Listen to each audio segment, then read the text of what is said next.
All right, so picture this, right? You're settling in for an IPL match. The lights, the crowds, that electric energy, Yeah. and your eyes, they naturally go to the big names, the guys making headlines, the Kohlis, the Sharmas, the whole spectacle. You know what I mean? Yeah, totally. For years, that's been the dominant narrative, hasn't it? The raw power, the individual brilliance on the field, the big hits, those clutch moments. Exactly. And it's captivating, don't get me wrong. But the deeper you dive into this league, the more you follow the stories behind the scenes, the more you start to see another side, almost like a hidden engine room where the real power plays are happening. And who's driving that engine? Well, that's the fascinating bit, isn't it? It's the women, these incredible, strategic, and often overlooked figures who are literally shaping the IPL from the ground up, beyond the boundary ropes, beyond the sixes and wickets. And that, my friends, is Yeah. exactly what we're going to unpack today. This isn't just about rehashing the big plays or analyzing scores. This is a deep dive into the real architects of the IPL, the women making those crucial decisions, the ones who influence team selections, auction strategies, and the very culture of these massive franchises. Right, because the IPL, it's come a long way from its early days, hasn't it? Think back to the Lalit Modi era, the Vijay Mallya days. It was, well, let's just say it was a different vibe then. Oh, totally different. More flamboyance, more spectacle. Now it feels like a different game altogether. More strategic, more calculated, with a whole lot more happening behind closed doors. And a lot of what's happening, a lot of the brains and the guts and the vision behind those closed doors, it's coming from these women we're going to talk about today. Right on. So let's ditch this idea of the IPL being just a gentleman's game, shall we? Because we're about to explore those unseen spaces, those 9 yards off the pitch, where these women are rewriting the rules, bringing their own brand of grit, their own kind of grace, a whole lot of gumption. Hmm. And who better to start with than Kavya Maran, the face of the Sunrisers Hyderabad, right? Oh, Kavya Maran, interesting choice. Because she's one of those figures who, well, first impressions can be deceiving. You see this young woman, her business background, and maybe you think, oh, she's just there for the cameras, for the PR. But that couldn't be further from the truth. You hit the nail on the head there. I had a similar thought initially. But when you actually look at the Sunrisers' moves, especially in this past season, the 2025 season, it's clear she's deeply involved in the strategic side of things. Look at their decision to keep players like Cummins, Head, and Sharma. Those weren't just random decisions, they were calculated moves. Absolutely. Holding on to that core group, it sends a message, doesn't it? It's a sign of belief in the team, a commitment to long-term building, not just chasing big names every season. And you see it in the way Heiner Klassen has developed under her watch. He's gone from a promising talent to a genuine T20 superstar, playing all over the world.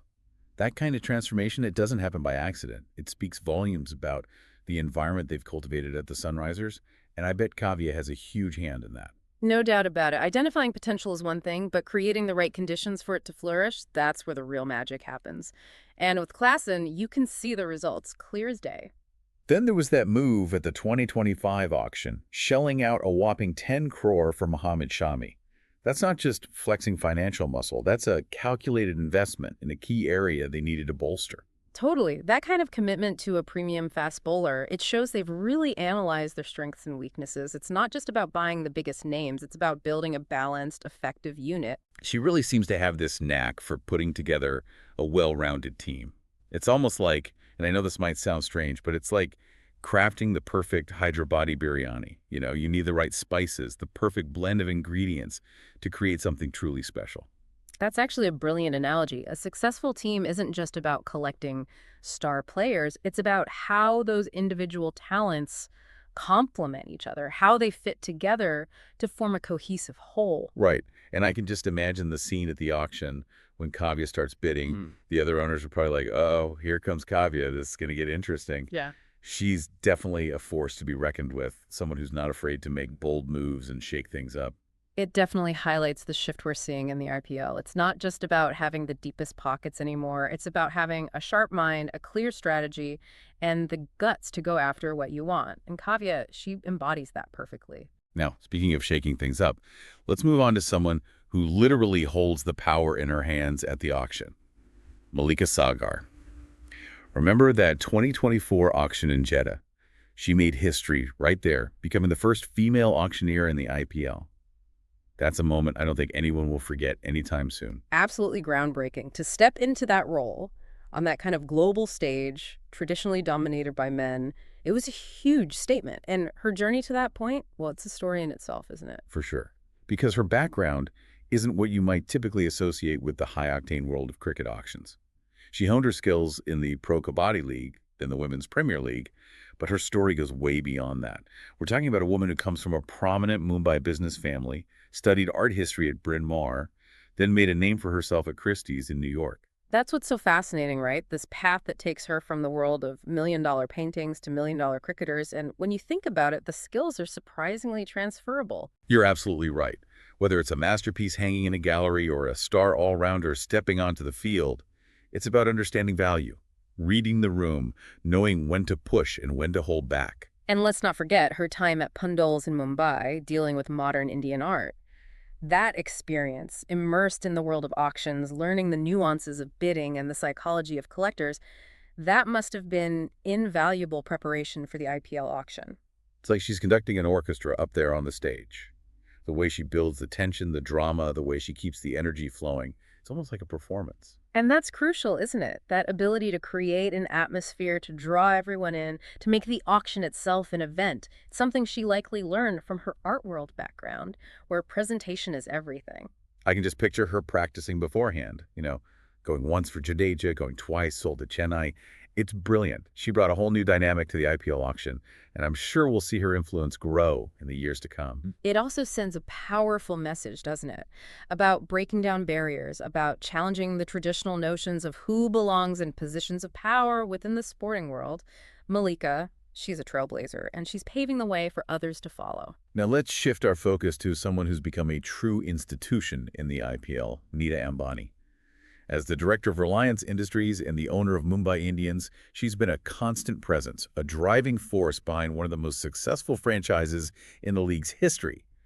5 IPL titles, that's a legacy most teams can only dream of. And that kind of consistent success, it doesn't happen by accident.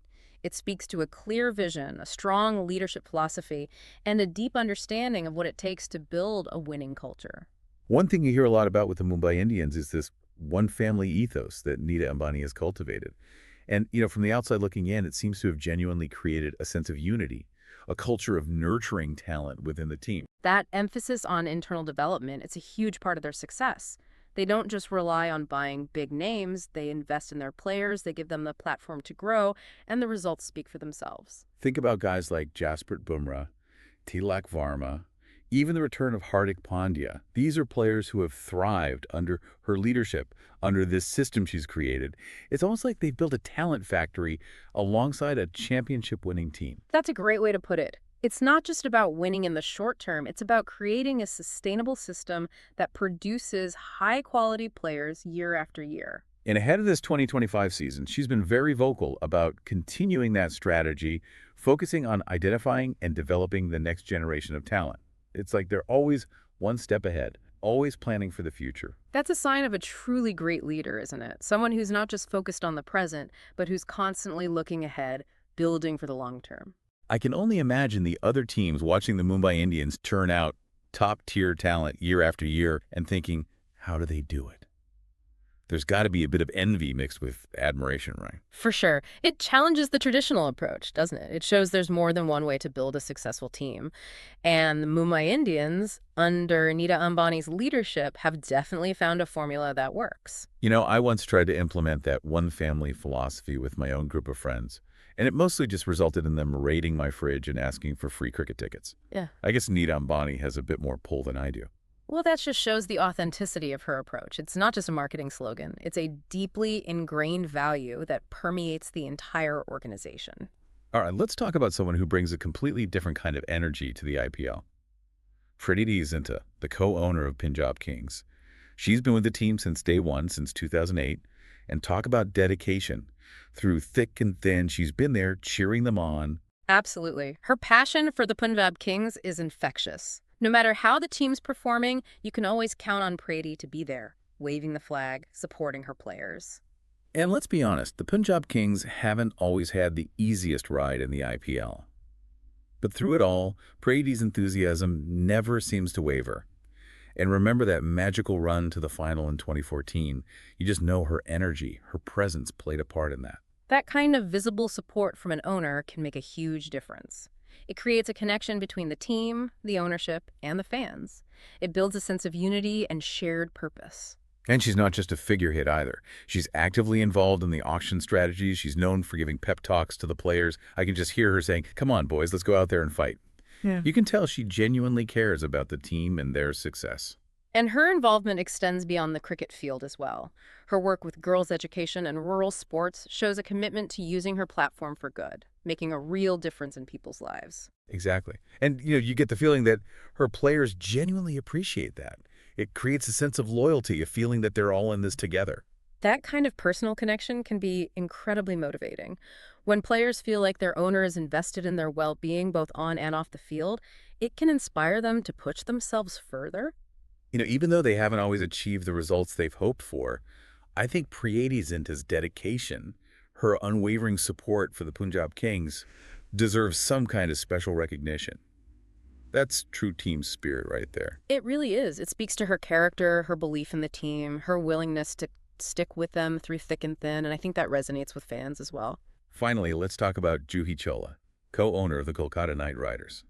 Now, she might be best known for her Bollywood career, but her role with the KKR often goes unnoticed. And that's a real shame because she's a powerhouse behind the scenes. Absolutely. While Shah Rukh Khan might get most of the attention, Juhi Chawla plays a crucial role in the strategic direction of the franchise.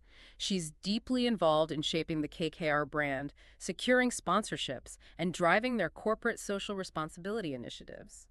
From what I've heard, she's particularly passionate about using the KKR platform to make a positive social impact.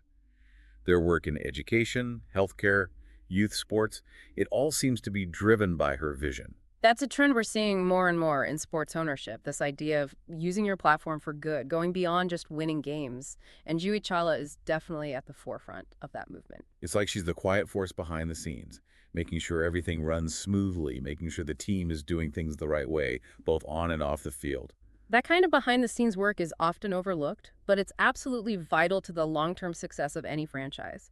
It's about building a strong foundation, a culture of excellence, and a commitment to giving back. And it's interesting to see how she's already preparing for the future, involving her daughter, Janhavi, and her husband, Jay Mehta, in the KKR operations. It's becoming a real family affair. That long-term vision, that commitment to building something that lasts, that's what separates the truly great owners from the rest. It's not just about making money, it's about creating a legacy. I have to admit, I'm a little bit jealous of her multitasking abilities. Running a major IPL franchise on top of everything else she does, that takes serious talent and dedication. It really highlights the breadth of skills required to succeed in this world. It's not just about understanding cricket, it's about business acumen, leadership, and a genuine passion for the sport and its impact. Right. So when we step back and look at the big picture, it's clear that Kavya Maran, Mallika Sagar, Nita Ambani, Preity Zinta, and Juhi Chawla are more than just owners. They're game changers. Absolutely. They're changing the narrative of the IPL, bringing fresh perspectives, new ideas, and a level of passion that's truly inspiring. They're like the unexpected plot twists in a movie. The characters you don't see coming, but who end up stealing the show. They've injected brains, heart, and their own unique style into a world that was once very much a boys' club. And they're proving that success in the IPL, both on and off the field, has nothing to do with gender. It's about vision, determination, and a willingness to break the mold. And you can see their influence growing with each passing season. They're not just maintaining the status quo, they're pushing boundaries, challenging conventions, and shaping the future of the league. Their success also serves as a powerful example for other women who aspire to leadership roles in sports. They're breaking down barriers and paving the way for future generations. Think about it. Kavya building those powerhouse teams, Mallika bringing that electric energy to the auction, Nita creating a dynasty built on talent development, Preity inspiring her players with her unwavering enthusiasm, and Juhi working quietly behind the scenes to ensure the KKR legacy continues. Each of them brings something unique to the table, and the IPL is richer for it. They're not just participating, they're leading the charge. So next time you're watching an IPL match, remember that the real action isn't just happening on the field. There's a whole other game being played off the pitch, and these women are the ones calling the shots. It makes you wonder, doesn't it? Are we witnessing a fundamental shift in the power dynamics of cricket, where leadership is becoming more inclusive, more diverse, and ultimately more effective? That's the question we all need to be asking. These women aren't just part of the IPL story. They're writing their own chapters, and they're changing the game as we know it. Their impact, their influence, it's only going to grow from here. And frankly, I can't wait to see what they do next.